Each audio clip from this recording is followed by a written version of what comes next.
അസ്സലാമു അലൈക്കും വറഹ്മത്തുള്ളാഹി വബറകാതുഹു. ചെറിയ പെൺകുട്ടിയെ വിവാഹം ചെയ്ത വൃദ്ധനായ മനുഷ്യൻ്റെ കഥയാണ് നമ്മൾ ഇന്ന് അവതരിക്കുന്നത്. ഇതിൻ്റെ ഒന്നും രണ്ടും ഭാഗങ്ങൾ കേൾക്കാത്തവർ ആദ്യം അത് കേട്ടതിന് ശേഷം മാത്രം ഇത് കേൾക്കാൻ ശ്രമിക്കുക. കഥയും കഥയിലെ കഥാപാത്രങ്ങളും തികച്ചും സാങ്കല്പികം മാത്രമാണെന്ന് ആദ്യമേ ഉണർത്തട്ടെ. നമ്മുടെ കഥയിലെ നായിക ലൈല അങ്ങനെ അവസാനം ആ വൃദ്ധനായ മനുഷ്യനെ വിവാഹം ചെയ്യാൻ വേണ്ടി തീരുമാനിക്കുകയാണ്. അങ്ങനെ വിവാഹമെല്ലാം മംഗളമായി കഴിഞ്ഞു. ലൈലയെ കൂട്ടിക്കൊണ്ട് പുതുമണവാളൻ അദ്ദേഹത്തിൻ്റെ വീട്ടിലേക്ക് പോവുകയാണ്. അവിടെയാണെങ്കിൽ ആകെ മണവാട്ടിയെയും മണവാളനെയും സ്വീകരിക്കാനുള്ള ആഘോഷങ്ങൾ തകൃതിയായി നടക്കുകയാണ്. പാട്ടും ബഹളവും അങ്ങനെ വളരെ ശബ്ദത്തിൽ എല്ലാവരും ആടിയും പാടിയും അങ്ങനെ ഇരിക്കുകയാണ്. പുതുമാരൻ റഹീമിൻ്റെ പൂമാല ചൂടിയ ലൈല, പുതുമാരൻ റഹീമിൻ്റെ പൂമാല ചൂടിയ ലൈല, നെഞ്ചത്തിൻ കുളിരുണ്ടോ കളറുള്ളിൽ കുളിരുണ്ടോ പഞ്ചാരച്ചിരിയുള്ള ലൈല മോളെ, നെഞ്ചത്തിൽ കുളിരുണ്ടോ കരളുള്ളിൽ തുടിപ്പുണ്ടോ പഞ്ചാരച്ചിരിയുള്ള ലൈല മോളെ, പുതുമാരൻ റഹീമിൻ്റെ പൂമാല ചൂടിയ പെണ്ണേ, പുതുമാരൻ റഹീമിൻ്റെ പൂമാല ചൂടിയ പെണ്ണേ. ആഘോഷങ്ങൾ അങ്ങനെ തകൃതിയായി നടക്കുകയാണ്. എന്നാൽ ലൈലയുടെ മനസ്സിൽ വല്ലാത്ത വിഷമം, വല്ലാത്ത സങ്കടം, വല്ലാത്ത ഭയം. എൻ്റെ പഠിച്ചോനെ, എന്താണ് സംഭവിക്കാൻ പോകുന്നത്? എനിക്ക് ഒന്നും അറിയില്ല. എൻ്റെ മാതാപിതാക്കളുടെ ചികിത്സയ്ക്ക് വേണ്ടിയാണ് ഞാൻ ഈ കല്യാണത്തിന് സമ്മതിച്ചത്. അല്ലാതെ എനിക്ക് ഈ കല്യാണത്തിന് യാതൊരു ഇഷ്ടവും ഉണ്ടായിരുന്നില്ല. എൻ്റെ കൂടെയുള്ള എല്ലാ കൂട്ടുകാരികളും കല്യാണം കഴിച്ചിരിക്കുന്നത് യുവാക്കളെയാണ്. ഞാൻ മാത്രം ഒരു വയസ്സിനെ കല്യാണം കഴിക്കേണ്ട അവസ്ഥ. ഇത് വല്ലാത്തൊരു വിധിയാണ്, എൻ്റെ വിധി. എൻ്റെ പഠിച്ചോനെ, ഇത് വല്ലാത്തൊരു പരീക്ഷണം ആണ്. മനസ്സിൽ ഓരോന്നങ്ങനെ ചിന്തിച്ചുകൊണ്ട് ലൈല റഹീമിൻ്റെ വൃദ്ധനായ ആ മനുഷ്യൻ്റെ വീട്ടിലേക്ക് പോവുകയാണ്. അതെ, അങ്ങനെ കൂട്ടുകാരെല്ലാം പിരിഞ്ഞുപോയി. ലൈലയും റഹീമും മാത്രമായി. വലിയ വീട്. ആ വീട്ടിൽ ലൈലയും റഹീമും മാത്രം. അങ്ങനെ മണിയറയിലേക്ക് ലൈല പോവുകയാണ്. റഹീം അവിടെ ഇരിക്കുന്നു. റഹീം ഗദ്ഗദ സ്വരത്തിൽ ലൈലയോട് പറയുകയാണ്, ലൈല, ഞാൻ കാരണം ലൈലക്ക് ഒരു ബുദ്ധിമുട്ടുണ്ടാവില്ല. എന്നെക്കുറിച്ച് ആലോചിച്ച് ലൈല പേടിക്കണ്ട. ലൈല അവിടെ കിടന്നോളൂ. ഓക്കെ, ഞാൻ ഒന്ന് ബാത്റൂമിൽ പോയിട്ട് വരാം. ഒന്നും മറുപടി പറയാതെ ലൈല അങ്ങനെ ഇരിക്കുകയാണ്. അവസാനം അയാൾ ചോദിക്കുകയാണ്, ലൈല, ഈ കല്യാണത്തിന് തീരെ ഇഷ്ടമുണ്ടായിരുന്നില്ല അല്ലേ? പക്ഷേ എനിക്ക് ലൈലയെ ഒരുപാട് ഇഷ്ടമാണ്. അതുകൊണ്ടാണ് ഞാൻ ഈ കല്യാണം തന്നെ വേണമെന്ന് പറഞ്ഞത്. വയസ്സായ ആ മനുഷ്യൻ്റെ വാക്കുകൾ കേട്ടപ്പോൾ ലൈലയ്ക്ക് ദേഷ്യമാണ് വന്നത്. ലൈല അറിയാതെ,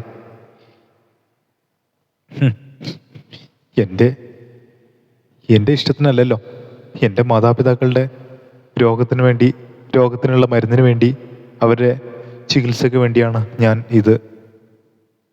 ഈ കല്യാണത്തിന് സമ്മതിച്ചത്. എല്ലാവരും കൂടി എന്നെ ചതിക്കായിരുന്നു. ശരിക്കും അതെ, ഇത് വല്ലാത്തൊരു ചതിയാണ്. അയാൾ വീണ്ടും ലൈലയോട് പറഞ്ഞു, ലൈല പേടിക്കണ്ട, ലൈലക്കൊന്നും സംഭവിക്കില്ല. ഈ ദുഃഖിച്ചതിനൊക്കെ ലൈല സന്തോഷിക്കും. നിങ്ങൾക്കിപ്പോൾ എന്തും പറയാലോ. എൻ്റെ ജീവിതമല്ലേ ഇങ്ങനെ പോയത്. ലൈല കണ്ണു നിറഞ്ഞുകൊണ്ട് അയാളോട് പറയും, നിങ്ങൾ ഇതിനെ അനുഭവിക്കും. നിങ്ങൾ വല്ലാത്തൊരു മനുഷ്യനാണ്. ഈ അവസരം നിങ്ങൾ നന്നായി ഉപയോഗിച്ചു. എൻ്റെ ജീവിതമാണ് നിങ്ങൾ നശിപ്പിച്ചത്. ലൈല പൊട്ടി കരയുകയാണ്. പൊട്ടിച്ചിരിക്കുവാൻ മോഹമുണ്ടെങ്കിലും പൊട്ടിക്കരയിക്കും ജീവിതം. ആശിച്ച വേഷങ്ങൾ ആടാൻ കഴിയാത്ത നാടകമാണല്ലോ ജീവിതം. കനിയൊന്നും കായ്ക്കാത്ത കൽപ്പക വൃക്ഷത്തെ വളമിട്ട് പോറ്റുകില്ലാരുമേ. കനിയൊന്നും കായ്ക്കാത്ത കൽപ്പക വൃക്ഷത്തെ വളമിട്ട് പോറ്റുകില്ലാരുമേ.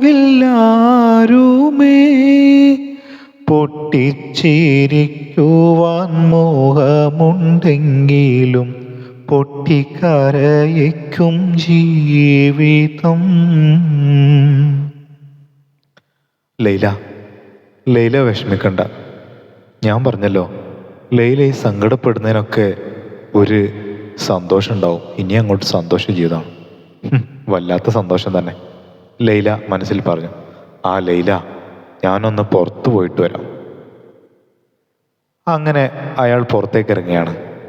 അയാൾ വാഷ്റൂമിലേക്കൊന്ന് പറഞ്ഞാണ് പോയത്. ലൈല ഒരുപാട് സമയം കാത്തിരുന്നു. ഇല്ല, ആ മനുഷ്യനെ കാണുന്നില്ല. എൻ്റെ പഠിച്ചോനെ, അയാൾക്ക് എന്ത് സംഭവിച്ചു? ആളുകൾ കരുതും വൃദ്ധനായ ആ മനുഷ്യനെ ഞാൻ വല്ലതും ചെയ്തതാണെന്ന്. എന്നാലും അയാളിത് എന്ത് പണിയാ കാണിക്കുന്നത്? അയാളിത് എങ്ങോട്ടാ പോകുന്നത്? എന്തായാലും എനിക്ക് നിക്കാഹ് ചെയ്തെന്ന എൻ്റെ കഴുത്തിൽ മഹർ ചാർത്തിയ മനുഷ്യനാണ്. അതെ, എൻ്റെ നിലവിലെ ഭർത്താവാണ്. എന്തുകൊണ്ടും അയാൾ മാത്രമാണ് ഇപ്പോൾ എൻ്റെ ഭർത്താവ്.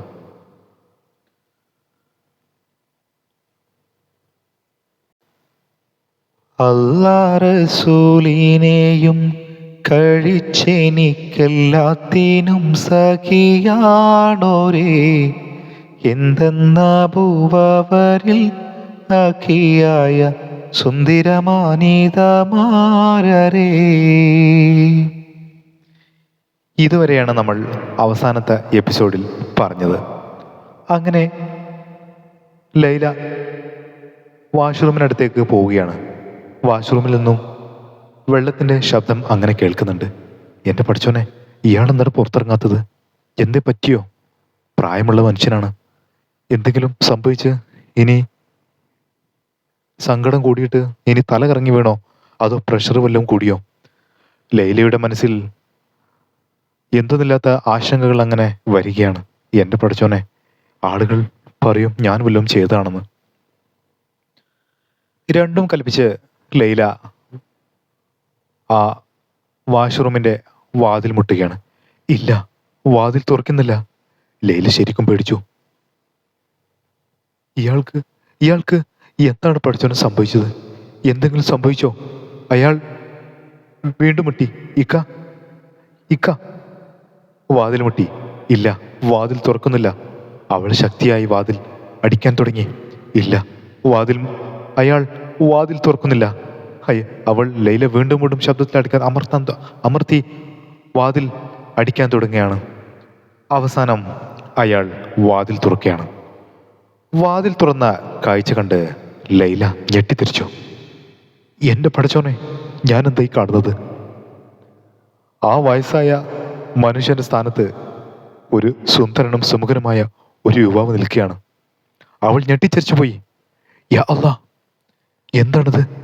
ഇവിടെ എന്താണ് സംഭവിക്കുന്നത്? ഒന്നും മനസ്സിലാക്കുന്നില്ല. ലൈല അയാളോട് ചോദിക്കാണ്, എൻ്റെ വൃദ്ധനായ ഭർത്താവ് ഇവിടെ വന്നിരുന്നു. അയാൾ ഇവിടെ?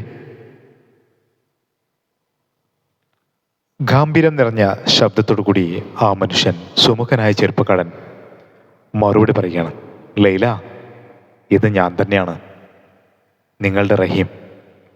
അതെ, എൻ്റെ പേര് റഹീം എന്നല്ല, എൻ്റെ പേര് ദസ്തഗീർ എന്നാണ്. എന്നാൽ എൻ്റെ കൂട്ടുകാർ എനിക്ക് വേണ്ടി ഒരുക്കിയൊരു നാടകമായിരുന്നു ഇത്.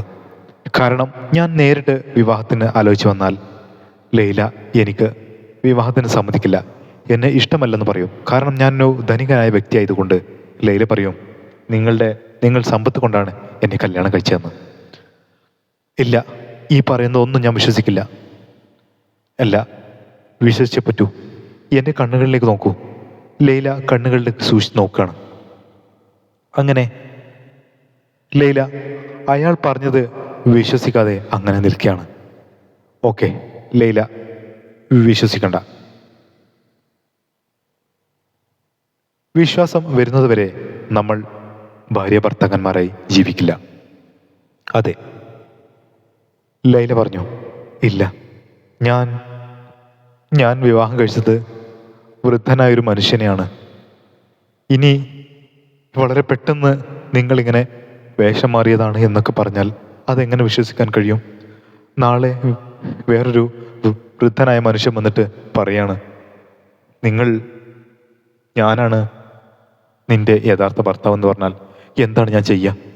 ഇതൊക്കെ എന്താണ് ഇവിടെ സംഭവിക്കുന്നത്?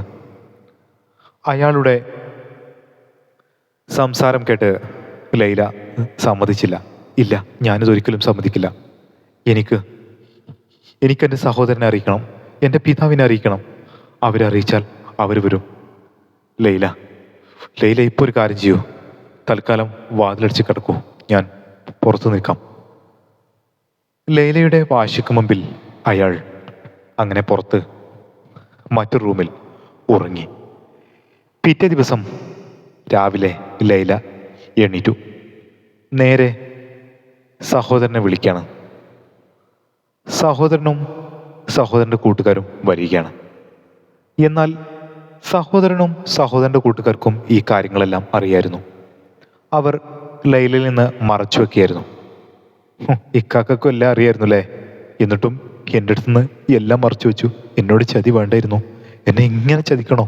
എൻ്റെ ജീവിതം വെച്ചിട്ടാണ് നിങ്ങൾ ഈ കളിക്കുന്നത്. ലൈലയുടെ വാക്കുകൾ കേട്ടപ്പോൾ സഹോദരനും അതിയായ വിഷമമായി. എന്നാലും എല്ലാവരും എന്നെ ചതിച്ചു. ഞാൻ ഇതിന് മാത്രം എന്ത് തെറ്റാണ് എല്ലാവരോടും ചെയ്തത്? ഞാൻ 5 നേരം അള്ളാഹുവിനോട് മനമൊരുക്കി പ്രാർത്ഥിച്ചുകൊണ്ടാണ് ഈ വിവാഹത്തിന് സമ്മതിച്ചത്. 5 നേരം കൈകൾ നീട്ടി റബ്ബേ ഞാനിതാ, നെഞ്ചൊരുക്കത്താലേ നിന്റെ മുമ്പിൽ വീണിതാ, കെഞ്ചിടുന്നൻ തേട്ടമെല്ലാം കേൾപ്പോ നീ സദാ, കനിവൊരുക്കി കൽവിൽ നിന്നും തീർക്കണേ വ്യഥ.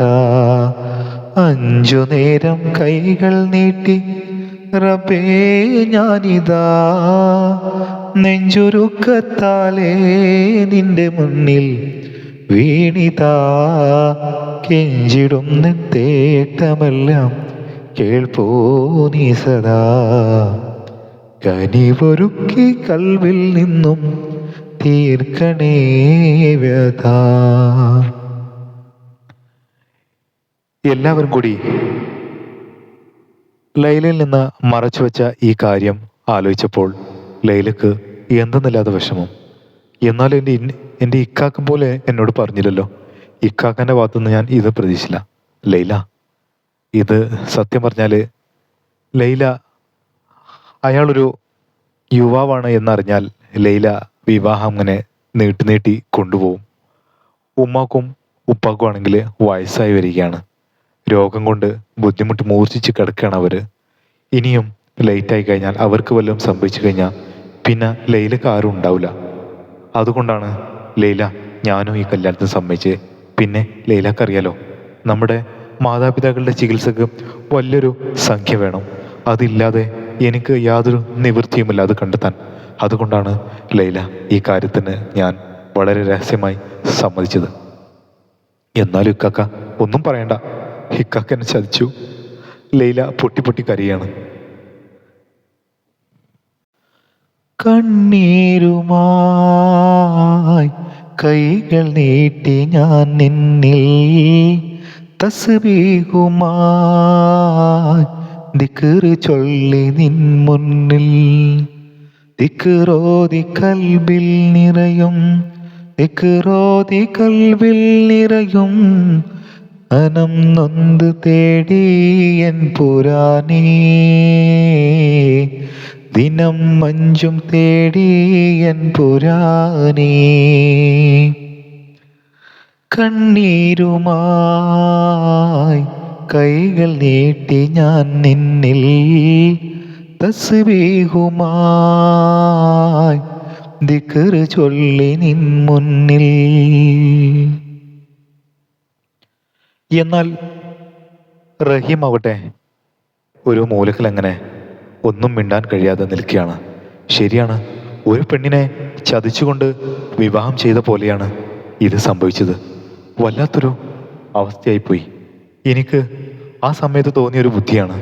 പിന്നെ വേണ്ടായിരുന്നു എന്ന് ആഗ്രഹിച്ചു പോയി. എന്നാൽ എല്ലാം കൈവിട്ടു പോയിരുന്നു. പിന്നെ അതങ്ങോട്ട് നടക്കട്ടെ എന്നാണ് കരുതിയത്. അവസാനം സാവകാശത്തിലെല്ലാം ലൈലയോട് പറയാം എന്നാണ് കരുതിയത്. വേണ്ട, നിങ്ങൾ ഒന്നും പറയണ്ട.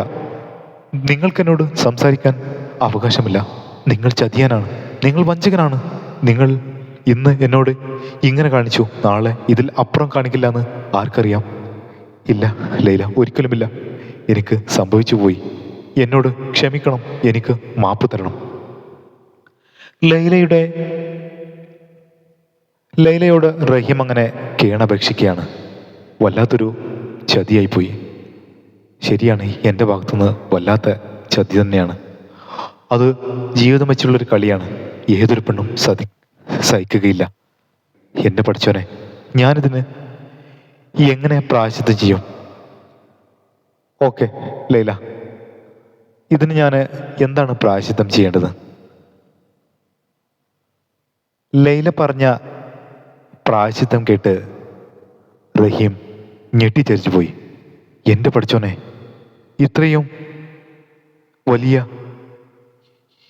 ഇത്രയും ക്രൂരമായ ഒരു ശിക്ഷ എനിക്ക് വേണോ? അതെ, എന്തായിരിക്കും ലൈല റഹീമിനോട് പ്രായശ്ചിത്തമായി പറഞ്ഞത്? ഇൻഷാ അല്ലാഹ് ഈ കഥയുടെ ബാക്കി ഭാഗം അടുത്ത ദിവസങ്ങളിൽ നമുക്ക് അവതരിപ്പിക്കാം. ഈ വിഷ്വൽസ് കാണുന്നത് UAE അലൈൻ ഭാഗത്തുള്ള പ്രദേശമാണ്. നമ്മുടെ കഥയിലെ നായകന്മാർ യാദൃച്ഛികം മാത്രമായതുകൊണ്ട് ഇത് ആരുടെയും ജീവിതമായി യാതൊരു ബന്ധവുമില്ല. ഇൻഷാ അല്ലാഹ് നമ്മുടെ ചാനൽ സബ്സ്ക്രൈബ് ചെയ്യുക, സപ്പോർട്ട് ചെയ്യുക, ഷെയർ ചെയ്യുക, എല്ലാവരിലേക്കും എത്തിക്കുക. വീഡിയോ മുഴുവനായി കാണുക. ഇൻഷാ അല്ലാഹ്. അസ്സലാമു അലൈക്കും വറഹ്മത്തുള്ളാഹി വബറകാതുഹു.